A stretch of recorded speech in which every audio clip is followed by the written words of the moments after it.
သာသနာနှစ်1569ခုကောဇာတက္ကရာ1389ခုပစုံလာဇန်တရက်ခရစ်နှစ်2026ခုဧပြီလ16ရက်နေ့ညချမ်းချိန်ကာလအမေရိကန်နိုင်ငံတွင်နယူးဂျာစီပြည်နယ်မနာလပန်မြို့ပါစီတတိပဌာန်ဒေသကျောင်းတက်ကြီးအတွင်း၌တကြံ9ရက်တရားစခန်းတတိပဌာန်ဝိပဿနာတရားများရှုမှတ်ပွားများအထောက်လျက်ရှိကြသောယောဂီသူတော်စင်ပရိသတ်ပေါင်းတော်ကောင်းတို့အားမြတ်စွာဘုရားဟောကြားတော်မူခဲ့သောပါဠိတော်စကားရပ်ထဲမှကောင်းသောရာစကားရပ်များကိုထုံနှုတ်ယူငင်၍ဟောကြားအပ်သောအိုတော်လဲနုတော်လဲရှင်းဆိုတဲ့တရားဓမ္မပြန်ဦးဇင်းတို့ဒီနေ့ညဓမ္မဒါနပြုပေးပါမယ်အိုတော်လဲနုတော်လဲရှင်းဒီဓမ္မဒေသနာတော်မြတ်မနာယူမကြည်ညိုကြသေးမီရရှင်ကိုရောမြတ်ကြီးအားယုတိစွာရှိခိုးကော်ရောပူဇော်မှုကိုပြုကြအောင်အလုံးသောသူတော်စင်များကဘုရားရဲ့ပုံတော်အပေါ်မှာအရဟံဇုတိဂုဏ်တော်တင်ငါရှိခိုးကော်ရောပူဇော်မှုကိုပြုကြအောင်အလုံးမဲ့လိုက်ဆိုလိုက်ပါလုံကဲထုလာဂုံပေါင်းခတိတိလသမ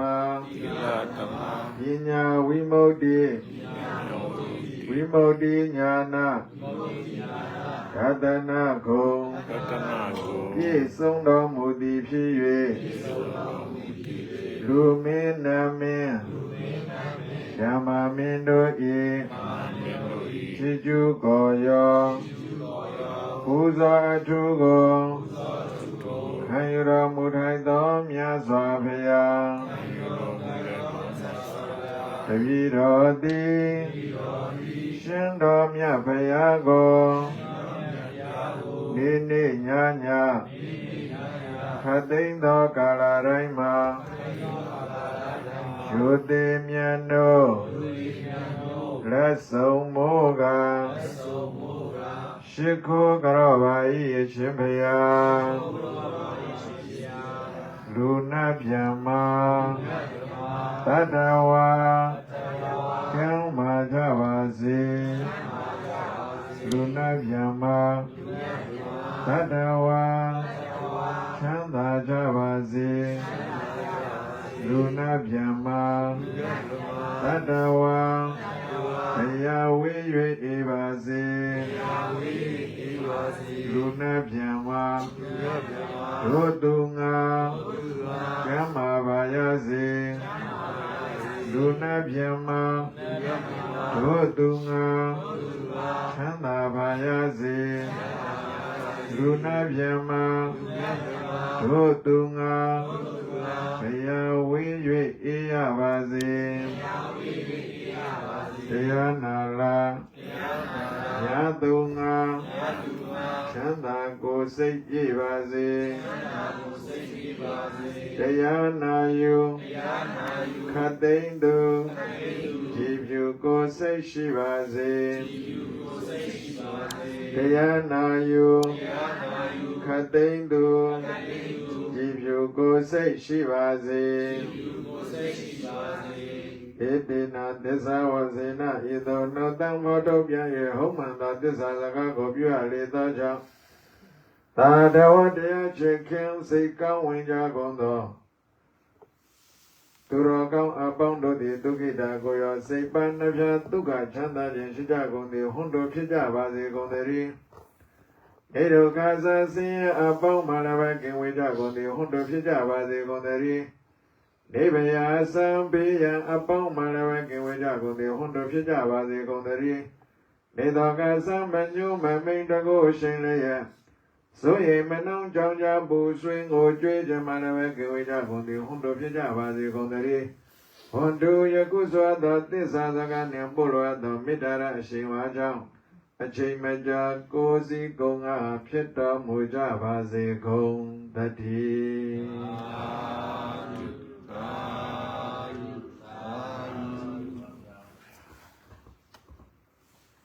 ဦးတော်လေလုတော်လေရှင်ဦးဇင်းတို့ကိုမြန်မာနေ့စဉ်1389ခုမနက်ဖြန်ဆို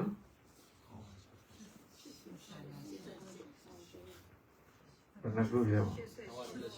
1388ဒီနေ့ဟာ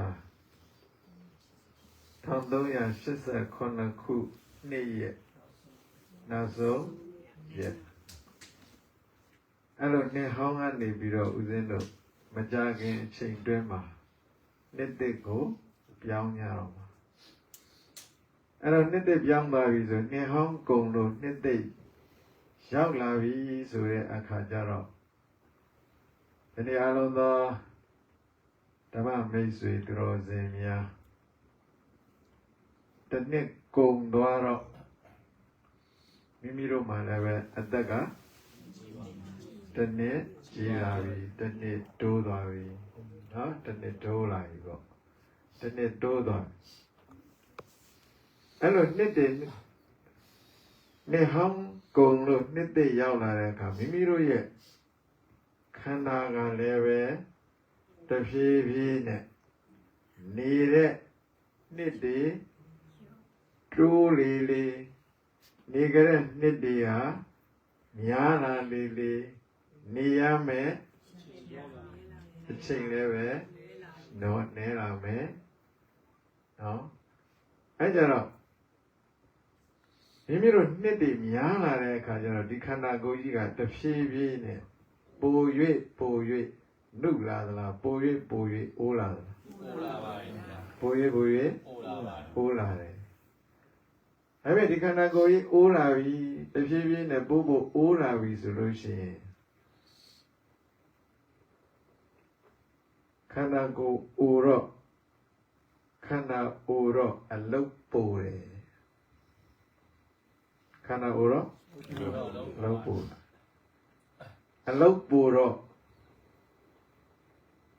ဘာဖြစ်တော့စိတ်ကအလိုမကြတော့နော်စိတ်ကလိုကြလားမကြစိတ်ကအလိုမကြတော့အလိုမကြပြီဆိုတဲ့ကိုယ်ရဲ့စိတ်ဟာဦးဇင်းတို့နုလာမလားကြမ်းလာမလားကြမ်းလာမယ်ရင့်လာမယ်နော်အဲ့ဒါဒီနေ့တရားကအိုတော်လဲနုအိုတော်လဲနုခန္ဓာကိုယ်ကြီးကတော့မြတ်စွာဘုရားကမဖြစ်မနေစရာတံမောမိစရံအနတ္တိတောတိအဘိနံခန္ဓာရလာသူခန္ဓာရလာတဲ့ပုဂ္ဂိုလ်မှန်သမျှသည်မအိုရမဲ့ပုဂ္ဂိုလ်တယောက်မှမရှိဘူးအားလုံးအိုကြမယ်ဒီနေ့မိမိတို့ခန္ဓာကိုယ်လည်းပဲပြန်ပြီးတော့ကြည့်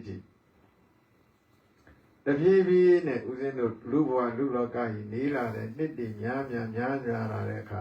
ကိုယ့်ရဲ့ခန္ဓာကိုယ်ကပိုးပြီးတော့အိုးလာတော့အိုးလာပြီဆိုပြီးတော့အိုးတယ်ဆိုမှတော့ဦးဇင်းတို့ဒီခန္ဓာကြီးဟာတစ်ခုမဟုတ်တစ်ခုဘာဖြစ်လာချိုးရင်းလာပြီပျက်စီးလာပြီအဲ့လိုယိုရင်းပျက်စီးလာပြီဆိုတဲ့အခါတော့ဒီခန္ဓာအမိပြုတ်ပြီးတော့ကိုယ့်ရဲ့စိတ်ကဘာဖြစ်လာသလဲအမြဲတမ်းပဲကိုယ်စိတ်ကတော့ဒီခန္ဓာကိုယ်ကြည့်ပြီးတော့သဘောကျနှစ်ချိုက်နေတဲ့အချိန်ခါကာလဒီလိုယိုရင်းအိုမင်းလာတဲ့အချိန်ခါကိုပြန်ကြည့်ဒါပေမဲ့မှန်တယ်တော့ကိုတော့အလားဆုံးပဲဖြစ်နေတယ်နော်ရှင်းနေအောင်ပါပဲဘယ်သူနဲ့ရှင်းကိုအလားဆုံးပဲ အဲ့ဒီဘလောက်ပဲအိုးနေနေကိုယ်စိတ်ထဲမှာတော့သဘောကျနေကြအောင်ပါမြတ်စွာဘုရားကဒီတရားကိုဦးဇင်းတို့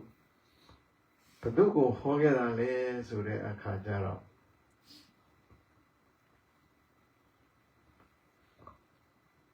ဒီသူကျွဲတရားသူကျွဲကလည်းမြတ်စွာဘုရားနဲ့အင်မတန်မှယဉ်ဤကျွမ်းဝင်တဲ့သူကျွဲသူ့အမည်နာမတော့နကုလပိတာသူတဲ့လေနကုလပိတာမြတ်စွာဘုရားနဲ့အင်မတန်ယဉ်ဤလားဒီမြကျွမ်းတော်ဝင်ရှိတယ်ကျွမ်းတော်ဝင်ရှိတယ်ဆိုတာလည်းအကြောင်းတရားတွေရှိတယ်ဘဝပေါင်း1500ဦးဇင်းတို့ဒါမိဘအနေနဲ့မိဘသားသမီးအနေနဲ့ဖြစ်ခဲ့ကြတော့မြင်မြင်ချင်းပဲ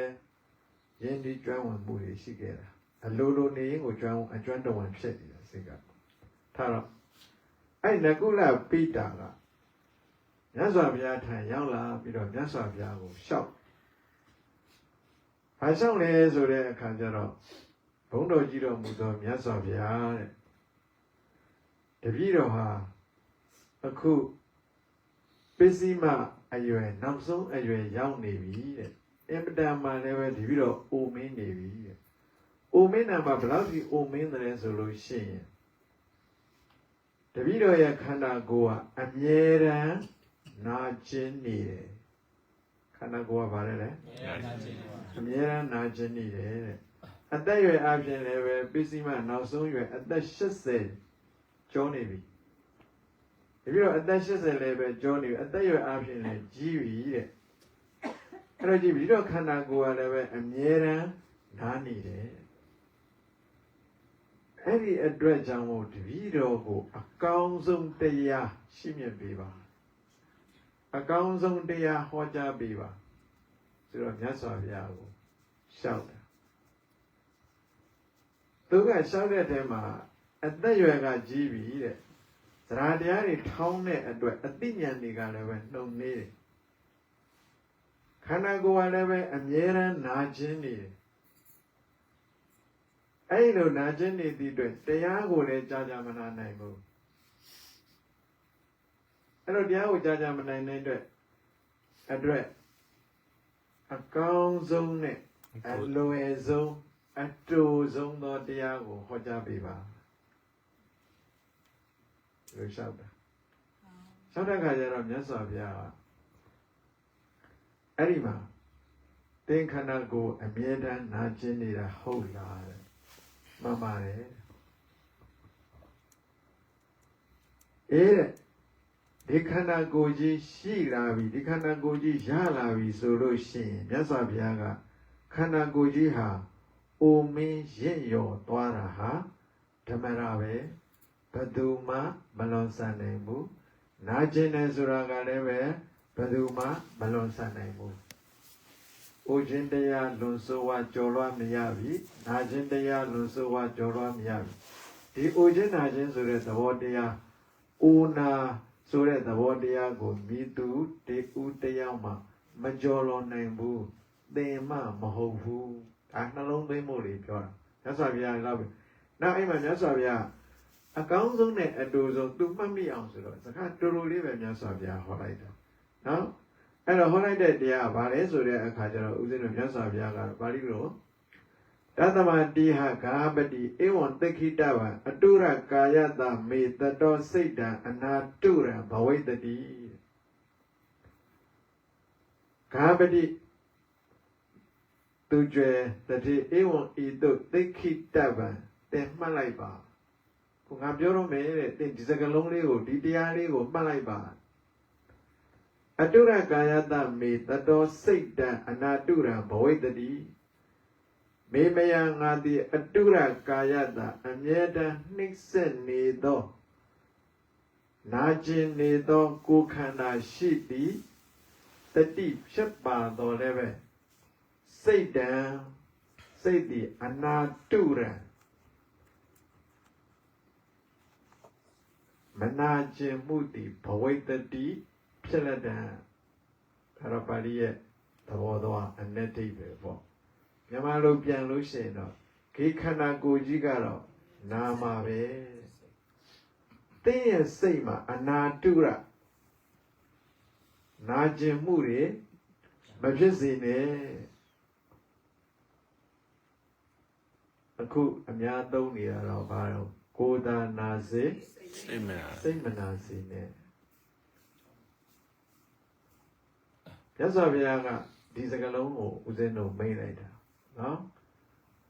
အဲ့မဲ့သင်္ခန္ဓာကိုယ်ကြီးကတော့အိုးနေမှာပဲနားနေမှာပဲတဲ့အဲ့ခန္ဓာကိုယ်အိုပေမဲ့နာပေမဲ့သင်ရဲ့စိတ်တော့မအိုစေနဲ့မနာစေနဲ့အဲ့ဒါကိုရည်ပြီးတော့ရည်ရွယ်ပြီးတော့ဦးဇင်းကတရားကောင်းစဉ်ကအိုတော်လဲနုရုပ်ခန္ဓာကိုယ်ကြီးကတော့အိုမယ်စိတ်ကတော့နုပြိုလန်းဆန်းနေဖို့လိုတယ်စိတ်ကဘာလဲနုပြိုလန်းဆန်းတာကဘယ်လိုလန်းဆန်းရမလဲဆိုတော့ကဲဆိုလိုက်ခန္ဓာအိုတော်စိတ်မအိုကုသိုလ်နုပြိုလန်းဆန်းစေခန္ဓာအိုတော်စိတ်မအိုကုသိုလ်နုပြိုလန်းဆန်းစေခန္ဓာကိုယ်ကြီးကတော့အိုမှာပဲဒါပေမဲ့စိတ်မအိုစေနဲ့တဲ့စိတ်မအိုပြီးစိတ်ကလန်းဆန်းနေရမယ်စိတ်ကနုပြိုနေရမယ်အဲနုပြိုဘယ်လိုနုပြိုရမလဲဆိုတဲ့အခါကျတော့ကုသိုလ်နဲ့နုပြိုရမယ်ဘာနဲ့နုပြိုကုသိုလ်နုပြိုလန်းဆန်းစေကုသိုလ်တရားနဲ့ဦးဇင်းတို့လန်းဆန်းစေဖို့ဒါပြင်အဲ့ဒီကုသိုလ်ကဘယ်လိုမျိုးလဲအကုသိုလ်တရားတွေကအများကြီးပေါ့နော်ကုသိုလ်တရားနဲ့လန်းဆန်းဖို့ဆိုတာအထူးသဖြင့်မိမိတို့ခန္ဓာကိုယ်ကြီးကအိုးလာတယ်အိုးရုံနဲ့မဟုတ်ဘူးဒီခန္ဓာကိုယ်မှာအနာကအမြဲတမ်းနှိမ့်ဆက်နေတယ်အဲ့တော့နှိမ့်ဆက်နေတဲ့အခါကျတော့ဒီနာကျင်မှုတို့အိုမှုရဲ့အပေါ်မှာအလုံးသောပုဂ္ဂိုလ်တွေဟာဦးဇင်းတို့ခန္ဓာကိုယ်အိုရာနဲ့တပြိုင်နက်စိတ်ပါလိုက်အိုတယ်အဲ့စိတ်မအိုအောင်စိတ်မနာအောင်တတိထားပါစိတ်နာခြင်းကြောင့်တရားဒီဘာကြောင့်စိတ်နာတယ်လဲဆိုတဲ့အခါကျတော့ဦးဇင်းတို့မြတ်စွာဘုရားကနော်ကဲဆိုရရုပ်ဆိုတာလဲငါပင်ဖြစ်သည်ရုပ်ဆိုတာလဲငါပင်ဖြစ်သည်ငါဆိုတာလဲရုပ်ပင်ဖြစ်သည်ငါဆိုတာလဲရုပ်ပင်ဖြစ်သည်ရုပ်နဲ့နာအတူထားလို့ရုပ်နဲ့နာအတူထားလို့သူအားရှုမှလေသည်သူအားရှုမှလေသည်ဘဝဆက်ဆက်ပါပါသည်ဘဝဆက်ဆက်ပါသည်ကဘာဆက်ဆက်မကွာသည်ကဘာဆက်ဆက်မကွာသည်သူစိတ်ထဲဆွဲချက်ပုံနေပြီသူစိတ်ထဲဆွဲချက်ပုံနေပြီကြရလေးရထားလေးပဲဘာလို့ရုံးဆိုတဲ့အခါကျတော့ရုပ်ဆိုတာလဲငါပင်ဖြစ်သည်ငါဆိုတာလဲရုပ်ပင်ဖြစ်သည်ဆိုတော့ငါခန္ဓာငါရုပ်တရားပဲငါရုပ်ခန္ဓာကြီးပဲငါဥစ္စာပဲခဏဒီခန္ဓာကိုအကြောင်းပြုပြီးတော့ငါဆိုတဲ့အစွဲငါဥစ္စာဆိုတဲ့အယူငါမငါဆိုတဲ့အတ္တဒီတရားတွေစွဲနေလို့ဒီတရားတွေခိုးအောင်နေလို့မိမိတို့ရဲ့စိတ်ထဲမှာဒီအစွဲတွေရှိနေလို့တဲ့အဲ့ဒီအစွဲတွေဟာအခုမှမဟုတ်ဘူးတဲ့ဘဝအဆက်ဆက်ကနေပါလာတန္တရာအဆက်ဆက်ကနေပါလာအဲ့ပါလာတာကဒီပါလာမှုရဲ့ဒီအစွဲကြောင့်ဒီအစွဲကိုယ့်ရဲ့စိတ်ထဲမှာခိုးနေသည့်အတွက်ကြောင့်ရုပ်အိုးလာတာကိုမိမိတို့ကဒီရုပ်ကိုငါဟာလို့ကိုယ်ကဆွဲလန်းနေသည့်အတွက်ကြောင့်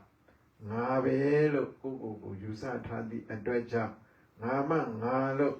အတ္တတွေလွှမ်းမိုးနေသည့်အတွက်ကြောင့်ခုနက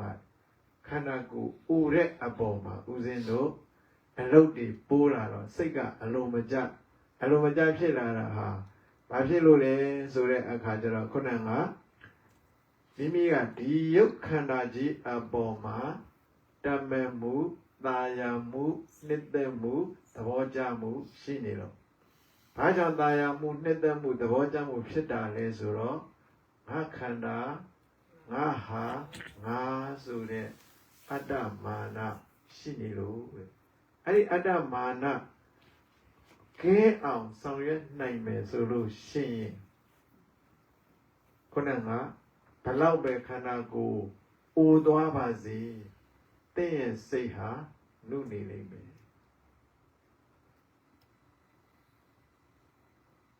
အဲ့လိုမြတ်စွာဘုရားတန်ကခုနကသူကအချင်းကျုပ်လေးပဲနားလဲရတာ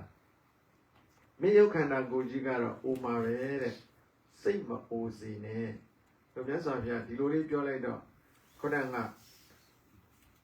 နော်နကုလပိတ္တယအင်ပဒံစိတ်ထဲမှာပျော်သွားတာ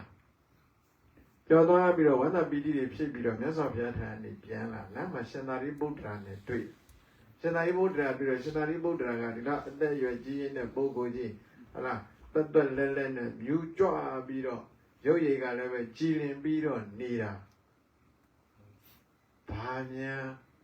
အထူးရှိလို့ပါလိမ့်မလဲဆိုပြီးတော့ရှင်သာရိပုတ္တရာမေးတော့အဲ့မှာရှင်သာရိပုတ္တရာကိုလည်းပဲကုလပိတာကအကြောင်းဆုံးပြောပြလိုက်တဲ့အခါရှင်သာရိပုတ္တရာအဲ့ဒီမှာအကျေတဝန်းရှင်းပြတာအကျေတဝန်းရှင်းပြတာကခုနကရူပံအတ္တတော်ရုပ်ကိုအတ္တလို့ရှုနေကြတာမြင်နေကြတာအဲ့လိုအတ္တလို့မြင်လာတဲ့အခါကျတော့ဘာဖြစ်လာသလဲဆိုတဲ့အခါကျတော့အဲ့ဒီပုဂ္ဂိုလ်တွေကဒီရုပ်ရဲ့ဖောက်ပြန်မှုခုနရုပ်ဖောက်ပြန်မှုဆိုတာအိုသွားတာမိမိတို့ခေါင်းမှာကြည့်တဲ့စံပင်လေးကြည်ဖြူလာတယ်အသားရည်လေးတွေတွန့်လာတယ်နော်အသားရည်ဆိုလို့ရှိရင်လည်းတွန့်လာဘီနီတွန့်လာတယ်နားဆိုရင်လည်းထိုင်းလာတယ်ခါဆိုရင်လည်းကိုင်းလာတယ်ဒါတွေနားတဲ့သဘောတရားတွေရုပ်အိုရင်းနဲ့ဦးဇင်းတို့နားလာအဲ့ဒါဘာလဲဆိုတဲ့အခါကျတော့ရုပ်ရဲ့ဖောက်ပြန်မှုသဘောပဲဘာသဘောလဲအဲ့ဒီရုပ်ဖောက်ပြန်တာကိုဖောက်ပြန်လို့သိထားတယ်သဘောပေါက်ထားတယ်နားလည်ထားတယ်ဆိုလို့ရှိရင်အဲ့ဒီပုဂ္ဂိုလ်မှာဦးဇင်းတို့ချမ်းသာဒုက္ခဆိုတာရအဲ့ဒီရုပ်ဖောက်ပြန်တာကိုရုပ်ဖောက်ပြန်မှန်းလည်းမသိဘူးနော်ရုပ်ပတိတိရူပရုပ်သဘောရုပ်ရဲ့သဘောတရားဦးဇင်းတို့ဖောက်ပြန်တဲ့သဘောရှိတယ်အဲ့ဖောက်ပြန်တဲ့သဘောရှိနေတဲ့အမှန်တရားကိုမသိတဲ့အခါကျတော့ဘာဖြစ်လာလဲဆိုတဲ့အခါကျတော့ဦးဇင်းတို့စိုးရိမ်ပူဆွေးမှုတွေဖြစ်လာတယ်ငိုကြွေးမှုတွေဖြစ်လာတယ်မကျေနပ်မှုတွေဖြစ်လာတယ်အဲ့အလိုမကျမှုတွေဖြစ်လာတဲ့အခါကျတော့ကိုယ်စိတ်ထဲမှာအလိုမကျတာကဒေါသအလိုမကျတာဒေါသကံကိုယ်စိတ်ထဲမှာဒီလိုယူရင်းအုံမင်းနေတာတော့မဲ့ကိုကဒီခန္ဓာကိုယ်ကြည့်ပြီးတော့ตายာနေတယ်တတ်မဲ့နေတယ်ဆိုရင်လောဘဘာဖြစ်မလဲလောဘဖြစ်လာအဲ့ဒါကြောင့်မို့ရုပ်ဖောက်ပြန်မှုကြောင့်စိုးရိမ်မှုငိုကြွေးမှုဦးဇင်းတို့ကိုယ်ဆင်းရဲခြင်းစိတ်ဆင်းရဲမှုတွေဖြစ်လာကြတာအဲရုပ်ဖောက်ပြန်တာကိုဖောက်ပြန်တယ်လို့သိသွားရင်ခုနကကိုယ်ဆင်းရဲခြင်းစိတ်ဆင်းရဲခြင်းဖြစ်အောင်မလားမဖြစ်တော့ဘူးအဲ့ဒါကြောင့်အခုမိမိတို့ဒီတရားဓမ္မရှုမှတ်ပွားများတယ်ဆိုတာဒီဖောက်ပြန်နေတဲ့သဘောတရားတွေမိမိတို့သိအောင်မြင်အောင်သဘောပေါက်အောင်လို့ဦးဇင်းတို့ရှုမှတ်ပွားများအထောက်ကြအဲ့တော့ရှုမှတ်ပွားများအထုတ်တဲ့အခါကျတော့ဘုရားတို့ဒီနေရာမှာပဋ္ဌာန်းဆက်နော်ပဋ္ဌာန်းဟေတုပစ္စည်းဟေတုပစ္စည်းဟေ့၆ပါးဖြစ်၍ယေရှုပြုတတ်သောဘာတရားလဲဖြစ်စခုဆိုတယ်ဟေတုပစ္စည်းကဘာလဲတော့ဒီကြပါစေဦးဇင်းမနာမကြတော့ဘူးဟဲ့၆ပါးဖြစ်၍ကျေးဇူးပြုတတ်သောတရားတော်ဘာတရားတော်ပစ္စုပန်တရား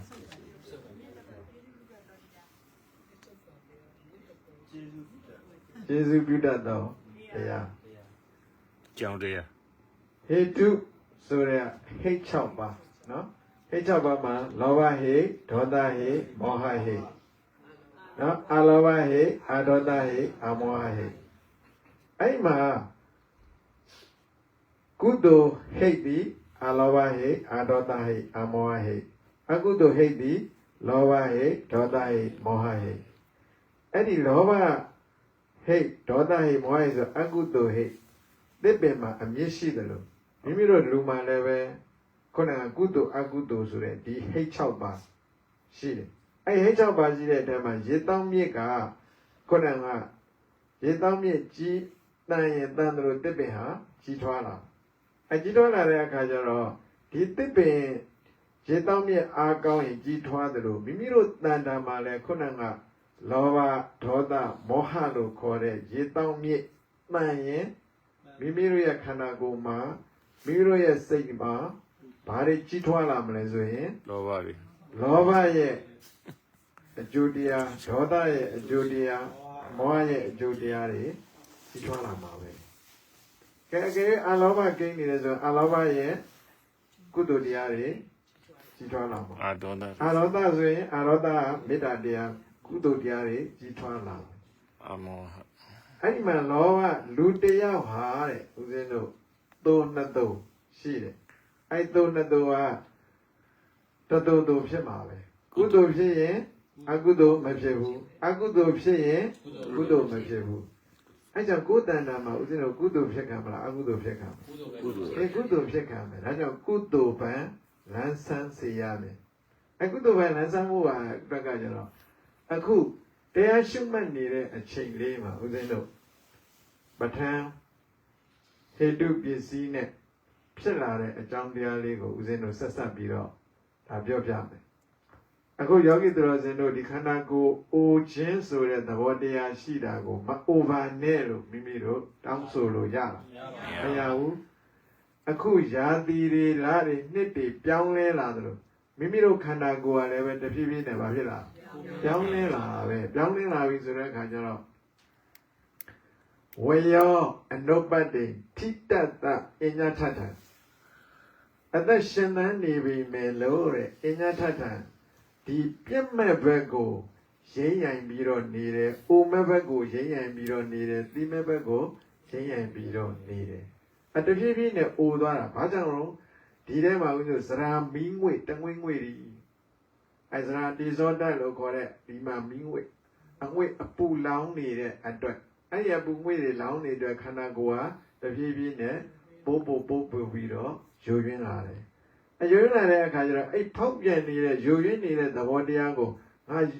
အိုရကောင်းလားဆိုတဲ့စိတ်မျိုးမဖြစ်ဘဲနဲ့ဩဒီယုတ်ခန္ဓာကြီးဟာအိုတတ်တဲ့သဘောရှိသည့်အတွက်ကြောင့်အိုရမှာပဲဆိုတာပထမဦးဇင်းတို့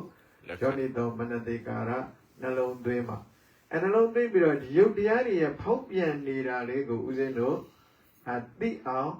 ကြိုးစားအထောက်ရမယ်ကြိုးစားအထောက်တယ်ဆိုတော့ယနေ့မိမိတို့မိမိတရားထိုင်ပြီးတော့ရှုမှတ်တဲ့အခါမှာတင်မလင်ကိုထိုင်ခါဆန်ကောင်းတဲ့မျက်စိလေးမိတ်ဝမ်းပိုင်းမှာစိတ်ဆိုင်ပြီးတော့အသက်ရှူသွင်းမှုလေးကြောင့်ဝမ်းပိုင်းလေးဖောင်းလာတဲ့အခါဖောင်းနေပိန်တော့ပိန်နေဖောင်းနေပိန်နေဖောင်းနေပိန်နေလို့မှတ်နေတဲ့အရှုခံအာယုံနဲ့ရှုမှတ်တဲ့စိတ်ကလေးတတရကပြီးတော့ကြနေတဲ့အချိန်မှာဖောင်းနေခိုင်းမှာဖောင်းနေပိန်နေခိုင်းမှာပိန်နေဖောင်းနေပိန်နေဖောင်းနေပိန်နေလို့အဲ့ဒီမှတ်နေတဲ့အချိန်ခါကာလလေးမှာဦးဇင်းတို့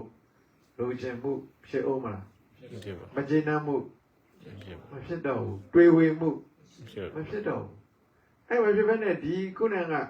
ရှုမှတ်နေစေအချိန်ခါကာလလေးမှာဖောင်းမှုပိန်မှုဆိုတဲ့အရှုခံအာယုံလေးရဲ့အပေါ်မှာသုံးဖို့နားတဲ့နေရာလေးမှာနားလို့စိတ်ဆိုင်မှတ်နေတဲ့အချိန်လေးမှာလိုချင်မှုတမဲ့မှုမရှိသလိုငါခန္ဓာငါဥစ္စာငါဟာဆိုတာကောရှိလားမရှိဘူးဒီအမှတ်နဲ့ပဲဦးဇင်းတို့နေနေတာအဲ့အမှတ်ခုဒီအမှတ်ဒီကိုက်ညီသွားတဲ့အတွက်ဦးဇင်းတို့ပုပ္ပဘာကမဂ္ဂင်ခေါ်တယ်အဲ့ပုပ္ပဘာကမဂ္ဂင်ကဦးဇင်းတို့အဲ့တစ်ချက်မှာကုသိုလ်420ရတယ်နော်420ပထမဇောက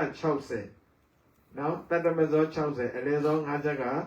56လီ30 300ဟိုက120ပေါင်းလိုက်ရင်420အဲ့ဒါရှုမှတ်နေတဲ့ပုဂ္ဂိုလ်နော်အရှုမှတ်နေတဲ့ပုဂ္ဂိုလ်မှာခုနကပြောတဲ့လောဘလည်းကင်းနေတယ်ဒေါသလည်းကင်းနေတယ်မောဟလည်းကင်းနေတယ်အဲ့ဒီအပေါ်မှာတခါထပ်ပြီးတော့ဒီတစ်ခုပြီးတစ်ခုဖြစ်နေတဲ့သဘောတရားလေးဟာဦးဇင်းတို့ပြောင်းလဲနေတယ်ကိုသိလာတယ်အဲ့ဒီတော့တစ်ခုပြီးတစ်ခုဖြစ်လာတဲ့အခါ ဇက်တိုက်ဦးဇင်းတို့မှတ်တိုင်းတစ်ခုမှတစ်ခုပြောက်တစ်ခုမှတစ်ခုပြောက်ဆိုတဲ့အခါမှာဒီအရာဝတ္ထုတွေတစ်ခုတည်းဟာလဲမြဲသလားဆိုတော့မမြဲဘူးပေါ်ပြီးတော့ဖြောက်သွားတယ်ဆိုတဲ့အချက်တစ်ချက်ဦးဇင်းတို့မြင်လာတယ်အဲ့မြင်လာရင်ဘာပြောမမြဲဘူးဆိုတာလေးကိုသိသွားရင်တဲ့ဦးဇင်းတို့အနိစ္စမြင်တော့လောဘစင်သည်အနိစ္စမြင်ပါစင်လဲလောဘစင်သည်လောဘစင်တော့အလောဘဝင်သည်ကဲလောဘစင်သွားပြီဆိုတော့လောဘမဖြစ်တော့ဘူးဆိုတော့အဲ့နေရာဘာဖြစ်လာမလဲအလောဘဖြစ်လာမယ်အဲ့အလောဘဝင်လာပြီဆိုလို့ရှိရင်ခုနကလောဘအနိစ္စမြင်တော့လောဘစင်သည်လောဘစင်တော့အလောဘဝင်သည်အလောဘဝင်ဒါနလျင်အစဉ်ပြည့်စုံသည်ကဲလောဘမဝင်ဘူးဆိုတော့အလောဘဝင်လာတဲ့အခါမှာလိုချင်မှုတတ်မှတ်မှုနှစ်သက်မှုဆိုတာဖြစ်သေးလားမဖြစ်တော့မဖြစ်တဲ့အခါကျဘာဖြစ်လာလဲဆိုတော့အလောဘပေးခြင်းလာတယ်နော်လှူခြင်းလာတယ်စွန့်ကြဲခြင်းလာတယ်နောက်အဆုံးဘလောက်ဒီဖြစ်လာကိုယ်ခန္ဓာကိုယ်ယုတ်တရားကြီးတောင်ပဲစွန့်ညင်လာတာနော်စွန့်ညင်လာတာစွန့်ညင်တဲ့ဆန္ဒလေးဖြစ်လာတယ်နော်ဆန္ဒတော့ဖြစ်တယ်နော်စွန့်ညင်လာတာအဲ့ကြတော့အဲ့ဒါကြောင့်မို့ဒီရှုမှတ်နေတဲ့အခိုက်မှာဖြစ်ပေါ်လာတာဦးဇင်းတို့လောဘမဖြစ်ဘူးလောဘမဖြစ်တော့အလောဘဝင်လာတယ်အလောဘဖြစ်တယ်အလောဘဖြစ်လာပြီဆိုတဲ့အခါကျတော့ဘာဖြစ်လာလဲဆိုတဲ့အခါကျတော့ဦးဇင်းတို့အလောဘောအာရောဇတ္တပစ္စယောဟောတုထက်ကရာဒီတိုင်းဆိုတယ်ကျမ်းပါနော်ထက်ကရာဒီတိုင်းဖွင့်ထားတယ်အလောဘောအာရောဇတ္တပစ္စယောဟောတုအလောဘောအလောဘတိအာရောဇတ္တကျမ်းမာခြင်းရဲ့ပစ္စယောအကြောင်းသည်ဟောတိဖြစ်လောဘမဖြစ်ဘူးလောဘမဖြစ်တဲ့အလောဘဆိုတဲ့ဟိတ်တရားဖြစ်နေအဲ့အလောဘဆိုတဲ့ဟိတ်တရားဖြစ်ပါများလာရင်အာရောဇတ္တကျမ်းမာခြင်းရဲ့အထောက်အပံ့ဖြစ်တယ်ဒါကြောင့်ဦးဇင်းတို့လောကမှာတရားမှတ်နေတဲ့ပုဂ္ဂိုလ်တွေဟာဘလို့ခုနကပြောလဲအမကန်တချို့ဆရာဝန်တွေကဘလောက်ပဲသက်ရှိမယ်ဟာကိုမထူတော့ဘူးဆိုပြီးတော့မထူးဆက်ခင်းတာနောက်ပိုင်းတရားပဲနှိမ့်မှတ်တော့မယ်ဆိုပြီးတော့တရားမှတ်သွားလို့ခုနကလောဘတွေဆင်လို့အလောဘကုသိုလ်ဟိတ်တွေဖြစ်သွားတဲ့အခါမှာဦးဇင်းတို့ကျမ်းမာရေးတွေကျမ်းမာခြင်းကောင်းပိုးပြီးတော့ကောင်းသွားတယ်အသက်တွေပိုးရှည်လာတယ်အဲကြောင့်အလောဘသာအလောဘောအာရောဇတ္တပစ္စယောဟောတုလောဘဆင်လို့အလောဘဖြစ်လာလို့ရှိရင်ကျမ်းမာရေးအတွက်လည်းကောင်းတယ်ကဲခုနကပြောတဲ့ဒီယုတ်ခန္ဓာကြီးအပေါ်မှာရှုမှတ်နေတဲ့အခိုက်လေးမှာဖောင်းကြိုက်ပိန်ကြိုက်ဖောင်းနေပိန်နေမှတ်နေတယ်သို့မဟုတ်အရှုခံအာယုန်နဲ့ရှုမှတ်တဲ့စိတ်မိမိ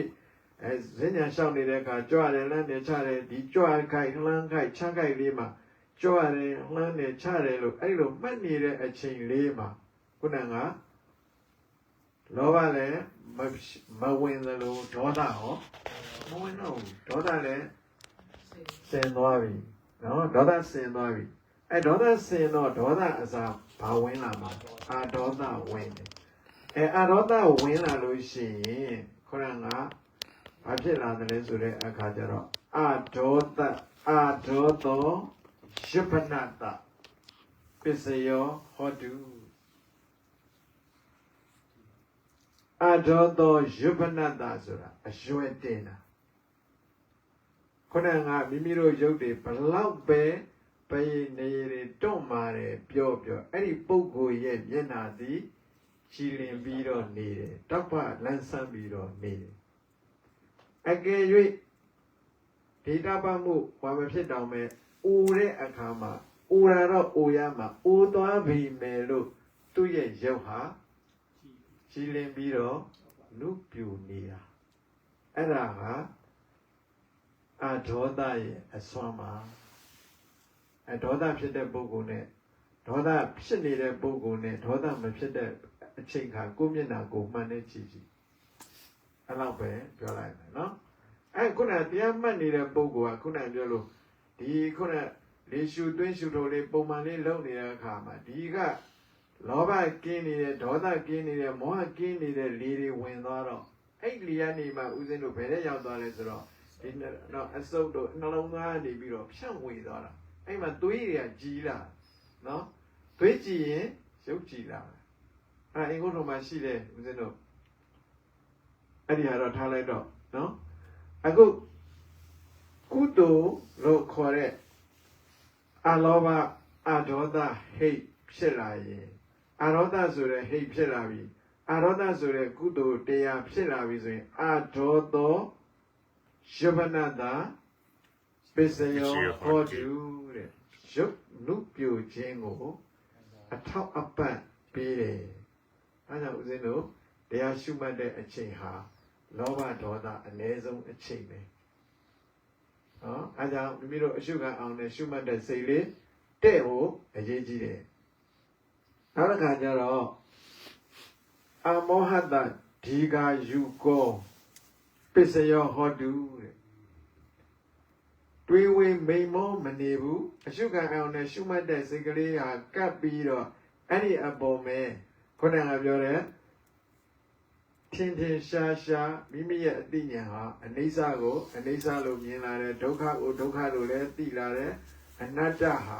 အတ္တမဟုတ်ဘူးအနတ္တလို့ကိုယ်သဘောကျသွားပြီဆိုရင်တဲ့အဲ့ဒါမောဟမဖြစ်တော့ဘူးအမောဟဖြစ်လာတယ်အဲ့လိုအမောဟဆိုတဲ့ကုသိုလ်ဟိတ်ကိန်းတော်သောပုဂ္ဂိုလ်မှာအမောဟဒီဃာယုကတပစ္စယောဟောတုအမောဟဆိုတဲ့ဟိတ်တရားသည်တုံ့မို့ကုသိုလ်တရားသည်ဒီဃာယုကတအသက်ရှိခြင်းကိုပစ္စယောဥပကာရကောကျေစုပြုတတ်သည်ဟောတိဖြစ်၏အဲ့ဒါအသက်ရှိခြင်းနဲ့ကျမ်းမာခြင်းနဲ့ရုပ်ရည်နုပြိုခြင်းနဲ့နော်နောက်ပြီးတော့အလောဘဘာဖြစ်တာကျမ်းမာနော်အသက်ရှိခြင်းနဲ့ကျမ်းမာခြင်းနဲ့ရုပ်ရည်နုပြိုလန်းဆန်းခြင်းနဲ့ဆိုရင်တရားမှတ်တော့ပဋ္ဌာန်းနည်းနဲ့သွားနော်ပဋ္ဌာန်းရတုပစ္စည်းအဲ့ဒီမှာဒီတရားမှတ်ရင်းနဲ့ဦးဇင်းတို့ခုနကဒီအကျိုးတရားတွေပစ္စုပန်တဲ့တယ်မှာရတာပစ္စုပန်တဲ့တယ်မှာဦးဇင်းတို့ရတာအဲ့နောက်ပြီးတော့ဘာလို့ဒီအကျိုးပေးတယ်လဲဆိုတဲ့အခါကျခုနကအလောဘလောဘစင်တော့အလောဘဝင်သည်အလောဘဝင်ဒါနလျင်စံပြေဆုံးပြီဘာဖြစ်မလဲအစံပြေဆုံးပြီအစံပြေဆုံးပြီအဲ့ဒီလောဘကင်းစင်သွားတဲ့ပုဂ္ဂိုလ်မှာဆက်ပြီးတော့ဦးဇင်းတို့အကျိုးပေးနိုင်တာကဘောဂတံပတ္တိယနော်အလောဘောဘောဂတံပတ္တိယပစ္စယောဟောတုတဲ့အလောဘဆိုတဲ့ဟိတ်အလောဘဆိုတဲ့ကုသိုလ်တရားကြောင့်ဘောဂတံပတ္တိယပစ္စည်းဥစ္စာပြည့်စုံခြင်းကိုလည်းပဲအထောက်ပံ့ပေးတယ်။နောက်အဒေါသောမိတ္တတံပတ္တိယမိတ်ဆွေကောင်းနဲ့ပြည့်စုံခြင်းကိုလည်းအထောက်ပံ့ပေးတယ်။အမောဟကြအတ္တတံပတ္တိယအတ္တတံပတ္တိယဆိုတာကကိုယ့်ကိုယ်ပြည့်စုံအောင်ပြည့်စုံအောင်ဆွမ်းနိုင်ခြင်းအထောက်ပံ့ပေးတယ်အခုအဲ့လိုတရားမှတ်နေလောဘတွေငြိမ်းနေဒေါသတွေငြိမ်းနေမောဟတွေငြိမ်းတော့အလောဘအဒေါသအမောဟဆိုတဲ့ဟိတ်တွေအလောဘအဒေါသအမောဟဆိုတဲ့ကုသိုလ်တရားတွေဖြစ်နေတယ်ဆိုလို့ရှိရင်ဘောဂတံပတ္တိယပစ္စည်းဥစ္စာကြွယ်ဝခြင်းမိတ္တတံပတ္တိယမိကောင်းဆွေကောင်းနဲ့ပြည့်စုံခြင်းအတ္တတံပတ္တိယကိုထိမ့်သိမ်းစောင့်ရှောက်ခြင်းနဲ့ပြည့်စုံခြင်းကိုအထောက်အပံ့ပေးတယ်ဖြစ်စေတယ်အဲ့ဒါကြောင့်မိမိတို့ရှုမှတ်နေတဲ့အခိုက်မှာလောဘစင်တယ်ဒေါသစင်တယ်မောဟစင်တယ်အဲ့တော့မောဟစင်တဲ့အခါကျတော့ဒီအခုရှုမှတ်နေတဲ့အချိန်ခါကာလမှာတတိပဌာန်အနေနဲ့သွားမယ်ဆိုလို့ရှိရင်ခေါင်းကတရားရှုမှတ်တဲ့ပုဂ္ဂိုလ်မှာဦးဇင်းတို့ဒီခေါင်းကအလောဘအဒေါသအမောဟဆိုတဲ့တရား၃ပါးအဲ့တရား၃ပါးနဲ့မှာရှင်းနှစ်ပါးတဲ့ပုရိမာဏံ ရှေ့၌ရှေ့ဖြစ်ကုန်သောအလောဘအာဒေါသဆိုတဲ့ဒွိဏံတရားနှစ်ပါးတို့၏အနုဘာဝေနအစွမ်းတေသောအနုဘောရောကြောင့်ပုရိမာဏိရှေ့ဖြစ်ကုန်သောဒွေတတိပဋ္ဌာနိတတိပဋ္ဌာနာနိနှစ်ပါးကုန်သောတတိပဋ္ဌာန်တို့သည်ဥပ္ပဇ္ဇာနိဖြစ်ကုန်အဲ့ဒီတတိပဋ္ဌာန်ဘာဆိုတော့ကာယ ानु ပဒနာတတိပဋ္ဌာန်နဲ့ဝေဒနာ ानु ပဒနာတတိပဋ္ဌာန်ဘာတတိပဋ္ဌာန်နဲ့တတိပဋ္ဌာန်လဲ ကာယနဲ့ဝေဒနာနဲ့ ကာယ ानु ပဒနာတတိပဋ္ဌာန်ဝေဒနာ ानु ပဒနာတတိပဋ္ဌာန်နဲ့တတိပဋ္ဌာန်တရားတို့ဖြင့်အိဇံတိပြည့်စုံကုန်၏အဲ့ခုနကကိုယ်ခန္ဓာကိုဖြစ်ပေါ်နေတဲ့သဘောတရားခုနကနားတယ်ဆိုတော့နားတယ်နာဝေဒနာ ानु ပဒနာတတိပဋ္ဌာန်ပဲအဲ့နားတဲ့ခိုက်လေးမှာဦးဇင်းတို့နားတော့နားတယ်မှတ်နေတယ်အတတိပဋ္ဌာန်နဲ့ဝေဒနာ ानु ပဒနာတတိပဋ္ဌာန်အဲ့ဒီနာရာဒီကိုအကြောင်းပြုပြီးတော့ဖြစ်တဲ့အတွက်ကာယ ानु ပဒနာတတိပဋ္ဌာန်အဲ့တတိပဋ္ဌာန်ဒါတတိပဋ္ဌာန်တရားကိုလည်းပွားများပြီးသားဖြစ်တယ်အဲ့တော့တတိပဋ္ဌာန်တရားတွေပွားများလာတော့ခုနအကျိုးဆက်ကတစ်ခါပြန်သွားပေါ့အဲ့နောက်ဆုံးအဲ့ဒီအကျိုးဆက်တရားဒီဘာတွေဖြစ်လာလဲဆိုတော့ဦးဇင်းတို့ရှုမှတ်ရင်ပွားများရင်နဲ့အနိစ္စဓတ္တနေနအလောဘောဟောတိတဲ့အနိစ္စကိုမြင်သွားတယ်အနိစ္စဓတ္တနဲ့အနိစ္စရဲ့စွမ်းဖြင့်အလောဘောအလောဘဆိုတဲ့ကုသိုလ်ဟိတ်တရားသည်ဟောတိဖြစ်ရှုမှတ်ရင်နဲ့ခုနကမိမိတို့ခန္ဓာကိုယ်မှာရှုမှတ်ရင်နဲ့တစ်ခုပြီးတစ်ခုပေါ်ပြီးပျောက်သွားတယ်မမြဲဘူးဆိုတဲ့သဘောတရားမြင်လာရင်အလောဘဆိုတဲ့ကုသိုလ်ဟိတ်ဝင်လာတယ်နော်နောက်ကဒီ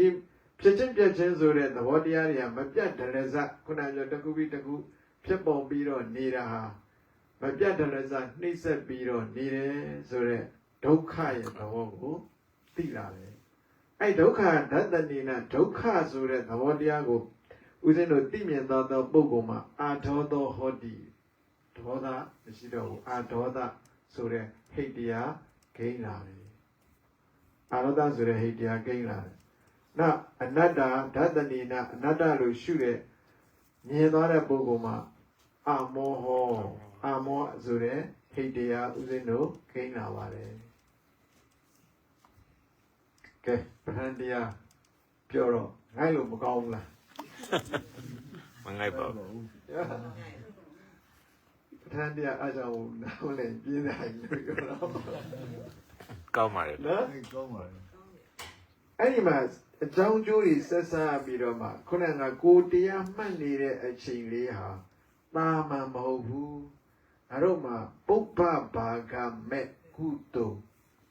420 42020ဖြစ်နေတယ်ဒါလေးကိုဒီနေ့မှတ်ပါအဲ့မှာဆက်လက်ပြီးတော့ဦးဇင်းတို့မင်းကိုဆရာတော်ကြီးမိန့်ထားတဲ့စကားနော်ဘ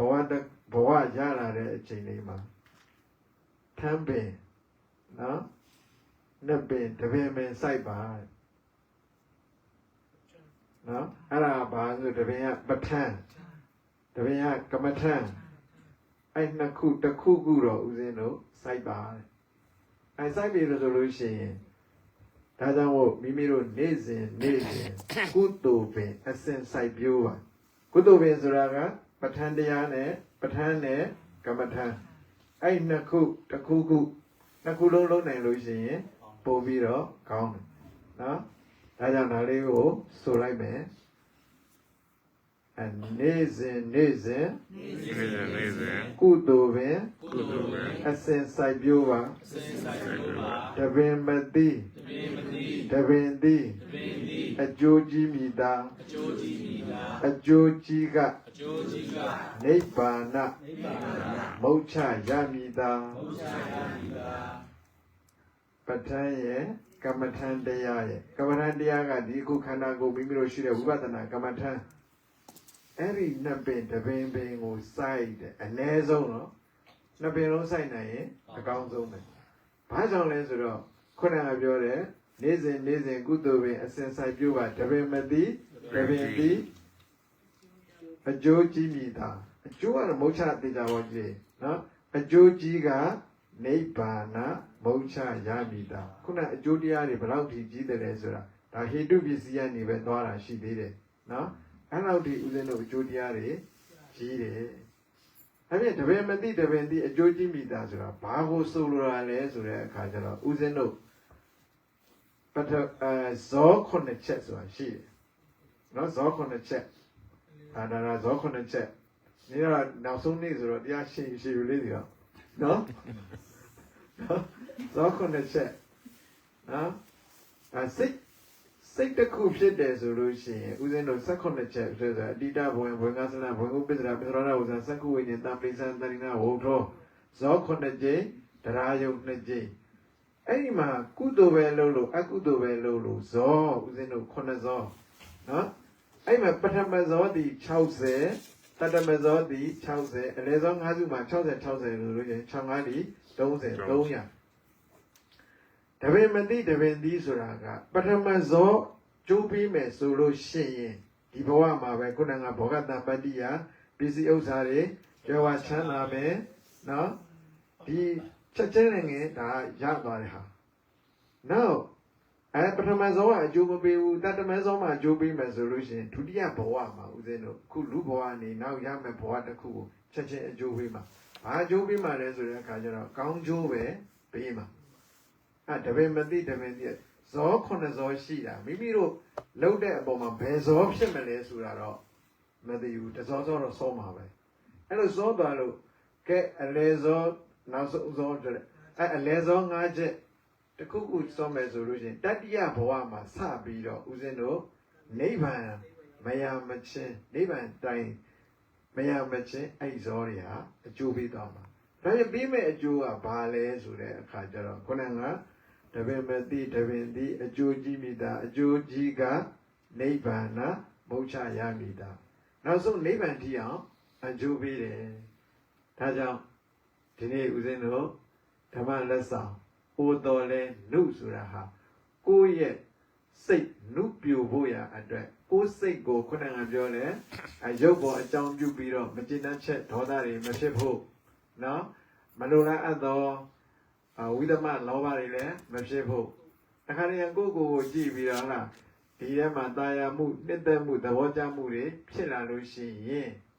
ဒီယုတ်ခန္ဓာကြီးကအိုရအောင်မှာပဲနာအောင်မှာပဲတရားအောင်မှာပဲဆိုတာလေးကိုနှလုံးသွင်းလိုက်တဲ့အဲ့တာယာမှုလေးရော့သွားလိမ့်မယ်အဲ့ဆိုရင်လောဘရော့သွားပြီနည်းသွားပြီလောဘစားအလောဘလေးတတိဝဖြစ်လာတဲ့အတွက်အလောဘလေးဝင်လာလိမ့်မယ်အလောဘဆိုတဲ့ဟိတရားလေးဝင်လာပြီဆိုတာနဲ့တပြိုင်နက်ခုနကပြောတယ်အာရမ္ဇတာကျမ်းမာခြင်းလည်းရမယ်ဘောဂတံပတ္တိယပစ္စည်းဥစ္စာပြည့်စုံခြင်းလည်းပဲရမယ်နော်အဲ့ဒါကြောင့်မို့အကျိုးတရားတွေဟာအဲ့လောက်ထိယေရှုပြုတယ်ဆိုတာလေးကိုယနေ့အချင်းချုပ်တလောက်လေးကိုဒီပါစီအဲ့ဒါကြောင့်မြတ်စွာဘုရားကခုနကခါပတိနော်ဒီနကုလပိတာမြတ်စွာဘုရားမိတ်လိုက်တာခန္ဓာကိုယ်ကြီးကတော့ယောဂနှိမ့်ဆက်လို့ဖောက်ပြန်နေပါစေတဲ့စိတ်ကိုတော့တင်းရဲ့စိတ်ကိုတော့ယောဂမနှိမ့်ဆက်ပါစေနဲ့စိတ်ကိုဗါလဲလေယောဂမနှိမ့်ဆက်ပါစေနဲ့ယောဂဒီဘာလဲဆိုတော့ကိလေသာယောဂကကိလေသာယောဂကိုယ်စိတ်ကိလေသာတွေမကတ်ကြည့်ပါစေနဲ့စိတ်ကလေးဖြူစင်းနေပါစေတဲ့စိတ်စင်ကြဲနေပါစေအဲ့စိတ်ကိုနောက်သွားအောင်စိတ်ညစ်သွားအောင်စိတ်ပူပန်သွားအောင်လုပ်တာကကိလေသာတရားတွေလုပ်တာ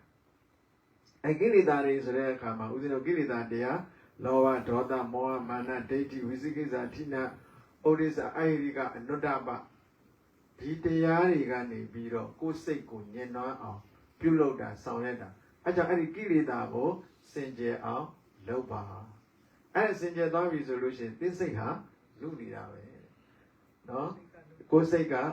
စိတ်အဲ့ဒီမှာကုသိုလ်တွေနဲ့ဖြစ်လာသည့်အတွက်အာလောဘအာဒေါသအာမောဟဆိုတဲ့ကုသိုလ်တရားတွေဖြစ်လာသည့်အတွက်ရုပ်ခန္ဓာကိုယ်ကြီးအိုတော်လည်းပဲကိုယ့်ရဲ့စိတ်ဟာဘာဖြစ်လဲလူပြိုနေတယ်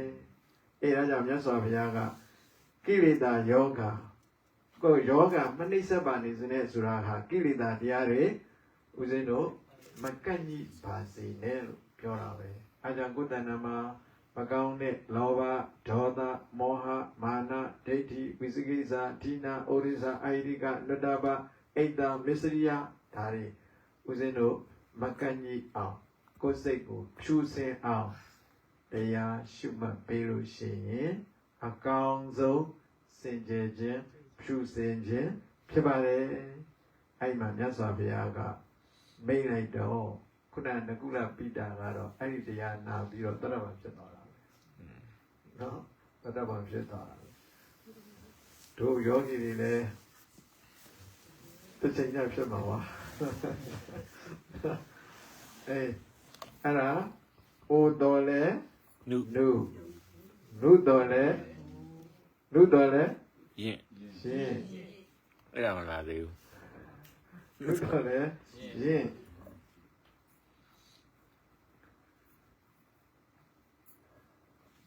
အခုကိုယ့်ရဲ့တဏ္ဍာမှာခုနကငါဦးဇင်းတို့အချင်းချုပ်ပြန်ချုပ်ရင်ထန်းနှစ်ပင်တစ်ပင်ဆိုင်ဆိုတာပဋ္ဌာန်းရဲ့ကမ္မထမ်းရဲ့နော်အဲ့တရားတွေနေ့စဉ်တိုင်းဦးဇင်းတို့ပဋ္ဌာန်းတရားပူဇော်တယ်ဆိုလို့ရှိရင်လည်း15မိနစ်20ပေါ့အလုံးစုံစိတ်ကြီးအေးချမ်းထားပြီးတော့ပူဇော်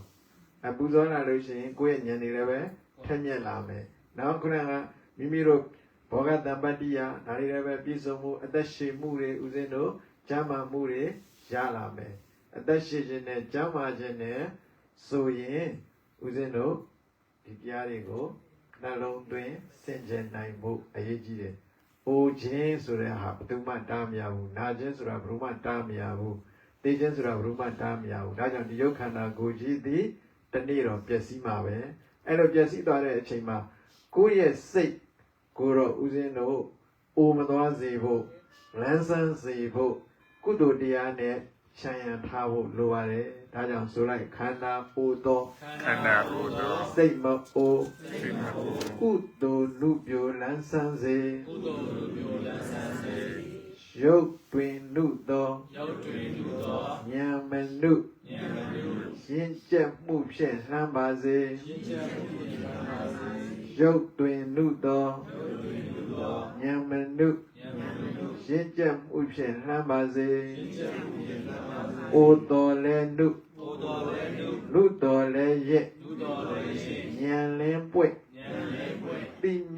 တိမြင့်ချမ်းမြေ့စေဒုတိယအပိုက်ကဦးဇင်းတို့ဗါလဲဆိုတဲ့အခါကျတော့နုတော်လဲရှင်တဲ့နုတယ်ဆိုတာကတော့ခုငယ်ရွယ်ရှိနေတဲ့ပုံကိုယ်တွေကဦးဇင်းတို့ရှင်းရမယ်။ဘာရှင်းရမလဲဆိုတော့အတိညာရှင်းရမယ်။ဘာရှင်းရမလဲ။အတိညာရှင်းရမယ်။အတိညာရှင်းအောင်ဆောင်ရွက်ရမယ်။အဲ့လိုအသက်ငယ်ပြီမယ်လို့ကိုယ့်ရဲ့အတိညာဟာနည်းသွားတယ်ဆိုလို့ရှိရင်အိုးလာတယ်ကြီးလာတဲ့အခါပိုဆိုးလိမ့်မယ်။အဲကြောင့်ငယ်စဉ်အချိန်ခါတည်းကအတိညာရှင်းအောင်ဦးဇင်းတို့ငယ်စဉ်အခါတရားရှာ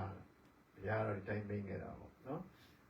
အဲ့ဒါကတော့ဘယ်လိုပုဂ္ဂိုလ်တွေလဲဆိုတဲ့အခါကျတော့ဘုရားလက်ထက်ကတော့9နှစ်အရွယ်နဲ့နော်ရဟန္တာဖြစ်သွားကြတဲ့သူမနသာမဏေတို့ပဏိတသာမဏေတို့စသည်ပေါ့အခုဦးဇင်းတို့ဒီငယ်တဲ့ပုဂ္ဂိုလ်တွေအနေနဲ့အသိဉာဏ်ရင့်အောင်အတိညာဉ်ရင့်စေဖို့လဲကြီးတဲ့ပုံကိုယ်တွေကနေပြီးတော့တစ်ဆက်ဦးဇင်းတို့တတ်နိုင်သမျှလက်ဆင့်ကမ်းပြီးတော့ညွှန်ကြားပေးရတယ်။အဲ့လိုညွှန်ကြားပေးလိုက်ရင်အတိတရားရှိလာရင်အတိတရားဒါကြောင့်လောကအဆိုရှိတယ်ဘာလို့မရှိတာတဲ့မသိတာခက်တယ်တဲ့အတိတရားဟာသိရေးကြီးတယ်။ဒါပေမဲ့အဲ့အတိတရားဒီအခြေခံအတိကာမတက္ကတသမ္မာဒိဋ္ဌိတော့ရှိရမယ်။ပါတိပဲကမ္မတက္ကတသမ္မာဒိဋ္ဌိကံကံအကျိုးကိုနားလည်ဖို့ယုံကြည်ဖို့သိဖို့နားလည်ဖို့ပါယုံကြည်ဖို့တဲ့နားလည်ဖို့ပဲနော်ကံကံအကျိုးကိုနားလည်ဖို့ကံကံအကျိုးကခုနကကောင်းကံလို့ရင်ကောင်းတာဖြစ်တယ်မကောင်းတာလို့ရင်မကောင်းတာဖြစ်တယ်ဆိုတဲ့ဟာလေးကိုလက်တွေ့ကြာကြာနာနာဦးဇင်းတို့သိအောင်အသိရင်လည်းလက်ခံလာမှာမသိရင်တော့လက်မခံဘူးသိအောင်ကြိုးစားရတယ်အဲ့လိုကမ္မတက္ကရာတမရိဋ္ဌိဉာဏ်ရင့်တန်လာလေလေသရဓာတ်တွေပူခိုင်လာလေလေအဲ့လိုသရဓာတ်ခိုင်လာပြီဆိုရင်ဘယ်သူမှဖြည့်ဆည်းလို့မရဘူးเนาะဘယ်သူမှဖြည့်ဆည်းလို့မရဘူးအဲ့လိုတချို့ဦးဇင်းတို့ အသက်ကြီးပေမဲ့လို့အသိဉာဏ်မရင့်တဲ့အခါကျတော့အဲ့ဒီပုဂ္ဂိုလ်ကိုလူကြီးလို့မခေါ်ဘူးတဲ့ဦးဇင်းတို့ယဟန်လောကမှာလည်းပဲမြတ်စွာဘုရားကဒီပုဂ္ဂိုလ်ထေကြီးလို့မခေါ်ဘူးတဲ့နော်အသက်ကြီးပေမဲ့လို့အသက်ကြီးတိုင်းမထေကြီးလို့မခေါ်ဘူးအသိဉာဏ်ရင့်တဲ့ပုဂ္ဂိုလ်အသိဉာဏ်ရှိတဲ့ပုဂ္ဂိုလ်မှဦးဇင်းတို့လူကြီးထေကြီးဆိုတာအဲ့ဒါခေါ်တာအဲ့ဒါကြောင့်မို့အသိဉာဏ်ရင့်အောင်ကြိုးစားရမယ်အဲ့လိုအသိဉာဏ်ရင့်သွားပြီဆိုလို့ရှိရင်ဘဝအတွက်လည်းပဲခိုင်ပါတယ်အဲဒါကြောင့်အခြေခံကာမတက္ကတာတမ္မာဒိဋ္ဌိရှိရမယ်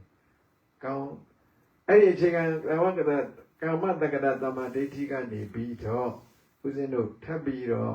သိရမယ်အသိဘာတွေလဲဆိုတဲ့အခါကျတော့အခြေခံအသိလေးတွေဒီအခြေခံအသိလေးတွေကိုသိထားဖို့အခုနကကောင်းတာလို့ရင်ကောင်းကျိုးရတယ်မကောင်းတာလို့ရင်မကောင်းကျိုးရတယ်ဆိုတဲ့အတိဒါအခြေခံအတိနောက်ပြီးတော့ဒီမိမိတို့ရရှိထားတဲ့ခန္ဓာကိုယ်ဒီသဘောတရားတွေဟာလည်းပဲတဖြည်းဖြည်းနဲ့ခုနကပြောင်းလဲလာတဲ့သဘောတွေအိုးသွားတဲ့သဘောတွေဒါတွေကိုလည်းသိအောင်ကိုယ်လည်းစင်ကြယ်နိုင်စွာရှိရမယ်အဲ့ဒီကနီးသောအကြောင်းတွေနဲ့မသိတောင်ပဲဝေသောအကြောင်းတွေနဲ့ခုနကပြောမွေးဖွားခြင်းရှင်သန်ခြင်းသိဆုံးခြင်းဒီသုံးချက်ကိုသိရမယ်အသိသွားပြီဆိုလို့ရှိရင်အဲ့ဒီဟာသိလာမှခုနကပြောတဲ့ကောင်းမှုမကောင်းမှုဆိုတာကိုငါတို့မကောင်းတာလုပ်တယ်မကောင်းကျိုးရတယ်ဆိုဒီလိုခံစားလိမ့်မယ်ဆိုတာကိုသိသွားတဲ့အခါကျမကောင်းတာကိုဥစဉ်တော့ရှောင်ကျင်တတ်တယ်အဲကြောင့်မို့ကိုယ်စိတ်ကိုပဲပြုပြင်မှအသိဉာဏ်ဆိုတာရက်မှာစိတ်ကိုမပြုပြင်နိုင်တဲ့၍အသိဉာဏ်မရင်ဘူးဟောအသိဉာဏ်မရင်ဘူးအဲဒါကြောင့်အချင်းချုပ်ပဲဥစဉ်တို့ထားကြပါစို့ငယ်တဲ့ပုဂ္ဂိုလ်တွေအ ਨੇ ဆုံးကာမတက္ကတတမ္မာဒိဋ္ဌိအသိဉာဏ်ရှိစေဖို့လိုပါတယ်အဲလိုရှိလာလို့ရှိရင်ကံကံဤအကျိုးကိုယုံကြည်မှုသက်ဝင်ယုံကြည်မှုရှိလာလို့ရှိရင်သရဓာတ်တွေတက်လာမယ်သရဓာတ်တွေကောင်းလာရင်သီလတရားတွေစောင့်ထိန်လာမယ်သီလတရားတွေစောင့်ထိန်လာပြီဆိုလို့ရှိရင်ခုနမကောင်းတာလောကမှာကြောက်မယ်မကောင်းတာတွေလောကမှာရှက်လာမယ်အဲ့လိုရှက်လာပြီဆိုလို့ရှိရင်အဲ့ဒီပုဂ္ဂိုလ်မှာဒီလိုအသိဉာဏ်တွေရဖို့ရအတွက်ကလည်းပဲလူကြီးသူမတွေကနေတဆင်ပြောတာတို့ခုနပြောတရားစာအုပ်တွေဖတ်တာတို့သို့မဟုတ်တခြားဘုဒ္ဓတွေလေ့လာတာတို့ပေါ့နော်တုတ္တဆိုတာပြည့်စုံအောင်လုပ်အောင်အဲဒါသရာသီလတုတ္တစာကပညာကိရိဩတ္တပအဲ့ပုဂ္ဂိုလ်တဏ္ဍာမှာသူတော်ကောင်းဥစ္စာ9ဖြာတည်ရှိလာမယ်တည်ရှိလာပြီဆိုခိုင်မြဲပြီဆိုဘယ်သူမှဖြည့်ဆည်းလို့မရဘူးဖြည့်ဆည်းလို့မရဘူးဆိုတဲ့အခါကျတော့ခိုင်မာမှုရှိသွားတဲ့အတွက်သူတို့ဘဝအတွက်ကအတိညာလည်းရှင်းသွားတယ်အဲကြောင့်ဦးဇင်းတို့အဲ့ဒါတော့အကျယ်ကြီးမပြောတော့ဘူးเนาะဒီလောက်ပဲကောင်းပါလေအဲကြောင့်ဒီနေ့လူတော်လဲရှင်းတဲ့ငယ်တဲ့ပုဂ္ဂိုလ်တွေဦးဇင်းတို့ငယ်ပင်ငယ်တော်လည်းပဲအတိညာရှင်းရင်အတိညာရှိရင်အဲ့ဒီပုဂ္ဂိုလ်ဟာဦးဇင်းတို့ကြီးတဲ့ပုဂ္ဂိုလ်လူကြီးမထေကြီးလို့ခေါ်တယ်တဲ့။ဒါဆိုဘုရားကတော့ဒါပဲမိတ်တာပါနော်။အဲကြောင့်ယနေ့ဓမ္မမိတ်ဆွေသူတော်စင်များမိမိတို့ဒီနေ့နောက်ဆုံးနှစ်ဟောင်းရဲ့နောက်ဆုံးရဲ့မနေ့ပြန်ဆိုနှစ်သက်စသွားပြီဆိုတဲ့အခါကျတော့နှစ်သက်မှလည်းပဲနှစ်ဟောင်းလိုပဲမဖြစ်စေဖို့။တို့ရဲ့ခန္ဓာကိုယ်ဟာတပြေးပြေးနဲ့အိုလာတယ်ဒီအိုလာတဲ့သဘောတရားကြီးဟာဖောက်ပြန်တဲ့သဘောတရားလို့မိမိတို့နားလည်သဘောပေါက်ပြီးတော့ဒီအပေါ်မှာခုနကမကျေနပ်မှုတို့တူမကျေနပ်မှုတို့လည်းဒါကိလေသာတရားတွေနှိမ့်ဆက်တာပဲကိုယ့်ရဲ့စိတ်ကိုကြမ်းတမ်းစေတာပဲအဲဒါကြောင့်မို့ကြမ်းတမ်းစေသောမကောင်းသောအကုသိုလ်ဟိတ်တွေကင်းပြီးတော့ကုသိုလ်ဟိတ်တွေမိမိတို့ရဲ့တဏ္ဍာမှာရှင်းရှင်းလင်းလင်းနဲ့တိဆောက်နိုင်ကြကအိုတော်လဲနုတော်လဲရင်ဆိုတဲ့ဓမ္မစကားဦးဇင်းတို့ဒီတင်မဲ့ဒီကုန်းချုပ်ပါပြီအားလုံးတရားသိရအောင်ဆိုလိုက်ဗုဒ္ဓသာသနာဤကဘာ ကြာကြာကြီးလေဒီပါစေကဘာသူကဘာသာအလေးထားပညာယုတိရှိပါစေဗုဒ္ဓသာသနာဤနေရာကြာကြာကြီးလေဒီပါစေရှိနေသူများအလေးထားပညာယုတိရှိပါစေစိရန်ဒိဋ္ဌတုလောကသမိန်သမ္မာသမ္ဗုဒ္ဓသာသနာသမ္မာသမ္ဗုဒ္ဓသာသနာရှင်တော်ဘုရားဟောဖို့ညွှန်ပြတရမသုံးဖြာဘုရားသာသနာတော်တည်လောကသမိန်လူပြင်းနာယလောကရကဘာအတွင်မှာစိရန်အနင်္ဂရောင်များမြောင်မကရှိကြလာသောအခါကာလပတ်လုံး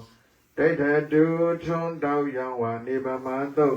တေဇာပြင်းလျက်လင်းလင်းပွင့်ပွင့်ကြီးတည်ထုံပါစေတည်းတသမိန်ထိုသမ္မာသမ္ဗုဒ္ဓသာသနာတော်၌သဗ္ဗေပိခသိင်္ဩတုံအလုံးစုံ၏ဖြစ်ကုန်သောပါဏိနောမြာလာတောင်းတောင်းတတ္တဝါအပေါင်းတို့သည်နေဆံအမြဲမပြတ်တသက်ပါလုံးသခရဝအတ္တတများစိတ်ကမတွေ့ယုတိလေးများခြင်းရှိကြကုန်သည်ဟွန်တုဘွန်တုကောင်းစွာမတွေ့ဖြစ်တော်မူကြပါစေကုန်တည်း